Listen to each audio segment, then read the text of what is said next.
Okay, so this is a school project, and I am doing the September challenge project for, what is it? For STEM, and I am memorizing these 9 logical fallacies. Um, so the first one is overgeneralization.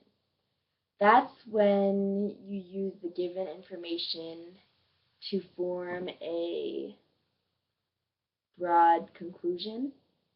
Example, One Direction, no, sorry, let me get it. I'm doing an example with One Direction. Okay, example, all boy bands are hot. One Direction is a boy band.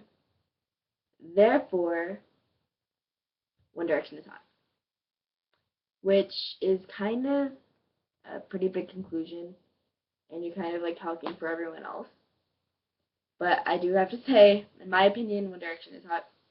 Just putting that out there. But that is pretty much just making a conclusion out of the given information, and that is when I said all boy bands are hot. Okay, second one, I'm not sure. Well, I'm not sure if that was the best example ever or not, but yeah. Okay, second one is arguing in circles. This fallacy is supporting an opinion that you had, supporting an opinion with an opinion. Like, let me think. Supporting an opinion with an opinion. Like, chocolate is liked by many. Therefore, everyone likes chocolate. And I like chocolate. But that is kind of just like talking for everyone else again and saying that everyone likes chocolate just because a lot of people like chocolate. That doesn't mean that everyone likes chocolate. So that is arguing in circles. That's my example. And what's the next one? My computer powered off. Okay, black and white thinking is the next one, and that's when you are presented with 2 options or possibilities, and you're presented with 2 options possibilities when there's actually many more possibilities that you could have had. Like, either you love it or you hate it, or you're with me or you're against me. No, here's a good example. You either have to love 5SOS or One Direction. They're both boy bands, but you can only choose one, when you, in reality, you can like both. But it's kind of like forcing you to choose like one or the other. Okay, let me see. Next one is red herring.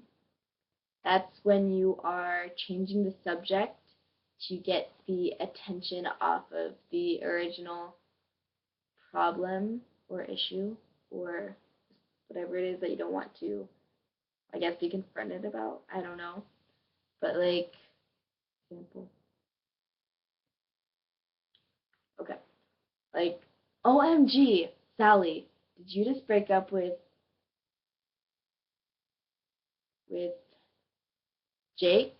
Sally, did you just break up with Jake? And then Sally's like trying to change the subject because she doesn't want to talk about it. So she's like, oh my gosh, did you just get a haircut? I love your haircut. Girl, tell me where you got that haircut. I need that haircut. So she's trying to avoid the question that the other girl asked her.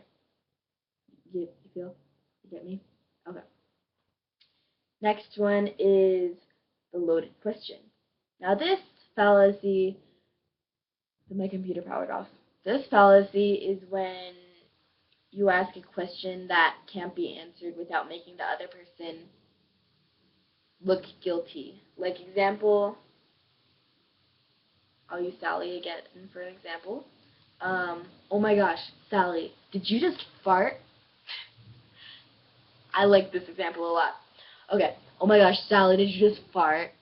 And then Sally can't answer that question because now she already looks guilty for farting. And who knows, she might have She might have not, but either way, she lives with guilty. Even if she doesn't answer and say no, yeah, it still makes her look kind of guilty. Next one is false authority. I'm not sure what the other word for it is, but it's called false authority. And it's like going with the crowd or popular opinion about stuff. And like you agree with authority, or other word is different. You agree with the majority of what most people think without even researching or doing or choosing it because you think it's right. You do it because it's like the popular choice. You get it? You get it? Yeah. So that's my definition of it. Then there's post hoc. Post hoc ergo. Post hoc ergo propter hoc, otherwise known as post hoc. That's when you justify something by making it sound like normal or sensible. Like example is when your friend lets you borrow a pen and you don't plan on giving it back, or you don't give it back because they don't expect you to. And I just realized, okay, so then that's post hoc ergo propter hoc. But I just realized that I didn't do an example for false authority. Now, the false authority example is when everyone says, like, here's an example for false authority. This is when everyone says that one person is really weird and that you shouldn't hang out with him because he's weird. But you don't know this person. So you just listen to the crowd anyways and not hang out with him because apparently he's weird. But who knows, he might be really cool. But, yeah, so you don't even take your time to know him. You just kind of judge him depending on what everyone else says about him. So, yeah, I think that is a pretty good example for that. And the next one is, wait on, I have a list of the names of the policies. The next one is misleading comparison. Get out. Close the door. I hate it when they don't close the door. Okay. The next one is misleading comparison. It's when you falsely, I guess, compare two things, like two things or two people. Like, example is when you are looking at a magazine and you see this model who's wearing like this really super cute outfit, and then you're like, oh, she looks cute in that outfit, that means I will too.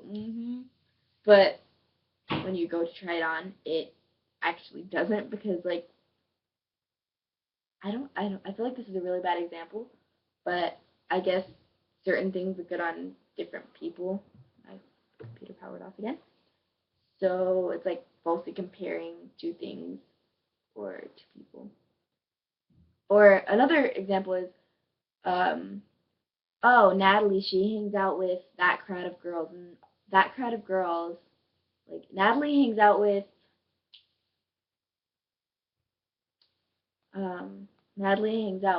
Katie, and Katie is a brat. So that must mean that Natalie is a brat, and you don't know Natalie. So that's like just comparing two people falsely, I guess. That's a better example. Last but not least, the ninth fallacy is bandwagon. This is when doing what seems popular or the right thing to do, not right thing, not scratch up, just doing the popular thing to do. Popular thing to do. Like, for example, that girl over there is rude to teachers and parents, but she's popular. And she seems pretty popular, so I guess that I should act like her to be popular, because that's the popular thing to do. When in all reality, it isn't. Yeah. So I hope you liked this video. and that I explained it all right and gave the right examples. So I feel like it. Okay, bye.